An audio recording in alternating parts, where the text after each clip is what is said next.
Good evening, ladies and gentlemen, everybody. It's a great pleasure of mine to be here tonight. My association with 1916 is through Eamonn Ceant and the Uilleann pipes.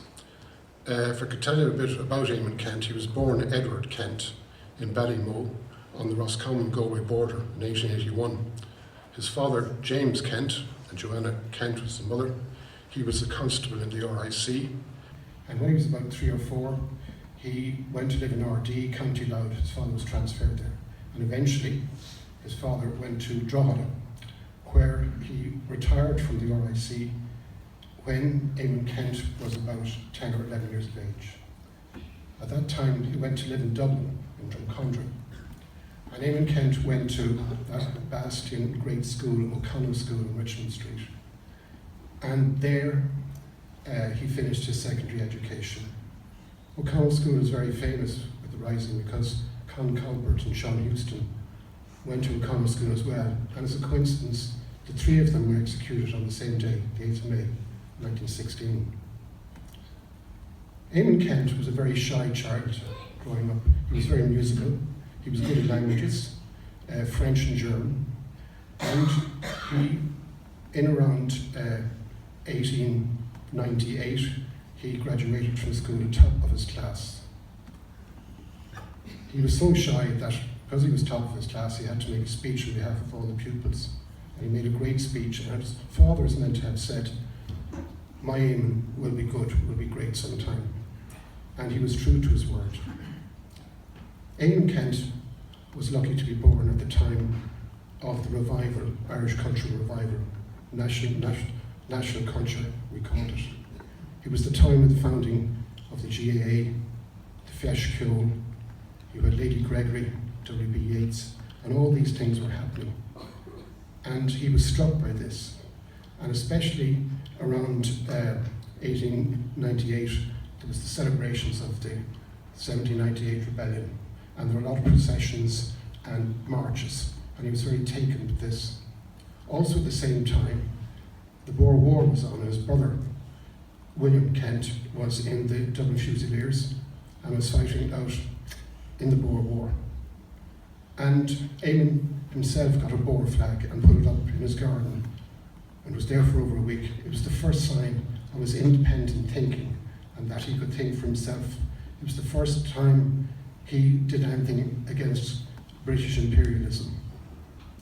When he left school, he did the exam for Dublin Corporation, and he was delighted with this because the citizens of Dublin paid his wages and he didn't want to receive the Queen's shilling, as he said.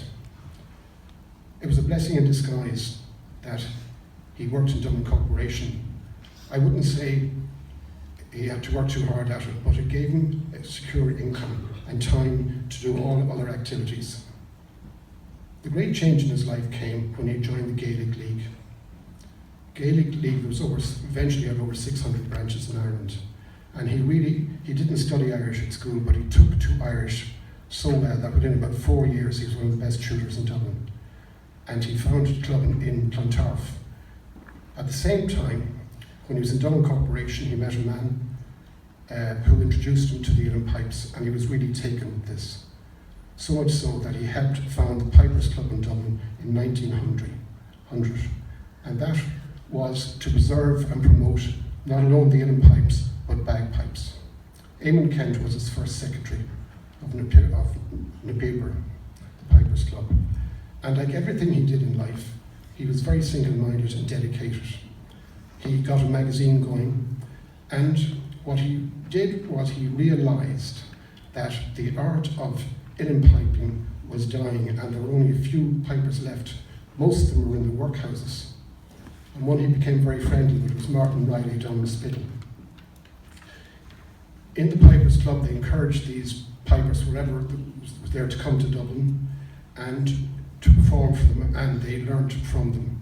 As I say, he threw himself into piping, and he went to the National Library and he researched and started writing articles. He became an adjudicator at Feis and was really involved in Irish music. As I said to you, he realised, because I was from the time of the 1691, after the Battle of Aughrim, there were no pipers hardly left in Ireland. They were all wiped out. Actually, King William II, they arranged for the massacre of nearly 600 pipers and harpers. So there was no tradition of Uilleann piping. As I said, he was afraid it was going to die out. The Irish war pipes, or the pipe moor, the way we play them had died out, and he was afraid. He was the one person that realised that this was a dying art. So we owe him a tremendous, he's left us a fantastic legacy. Eamonn Ceant was a revolutionary as well. In about 1907, he joined Sinn Féin and Arthur Griffith, who had a great influence on young nationalists. And he realised by 1910, Eamonn Ceant was a physical force man, that he would have to take up arms if he was going to change and help find the Irish Republic. Things rapidly went from there. He was sworn into the IRB in 1912, and he was helped to found the Irish Volunteers in Winseltel in 1913. Everything he went into, he got to the top with his dedication. He was a very serious person. As somebody said, you never knew what was on Eamonn's mind. But having read about him, he was a very romantic person too, and really adored his wife. But as I said, from 1914, the start of the First World War, things really escalated with the Ulster Volunteers, and then the split in the Volunteers into the National Volunteers. And he was in the inner circle, he was in the War Council, and he was so highly thought of that during the Rising, he was given the job of defending the Western Union, which is St. James's Hospital as we know it, which was a 50-acre site. He's one of the most successful of the military leaders of the 1916. He ended up with his men in the Nurses' Night dormitory, and was hand-to-hand fighting on Easter Tuesday and Thursday.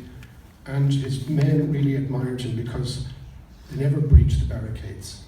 Eamonn Ceant surrendered Sunday after Easter Sunday. He was told he was still holding out, and he was eventually court-martialed and executed. He was so dedicated to everything he did, and I've learned to admire the man so much. He never deviated, and even his last letters were saying if it was all over again, he would never have surrendered. So with men like that, no wonder we have the Ireland today. We are so thankful to him for that. But we, as musicians, are so thankful because from him, the Pipers Club joined Jimmy Ennis, who the father of Seamus Ennis. The Rowsons all came from the Pipers Club. And eventually, in 1965, there was only about, they reckon, 100 pipers, Uilleann pipers in Ireland. And Uilleann was founded, and now there's nearly 5,000, we believe, all over the world. So we owe him a great gratitude because he was the step from nearly the wiping out of Uilleann pipes and piping as we know it to the great success it has become today. So I'd like to play for you on his pipes a slow air called Limerick's Lament. 1700s was an awful time in this country.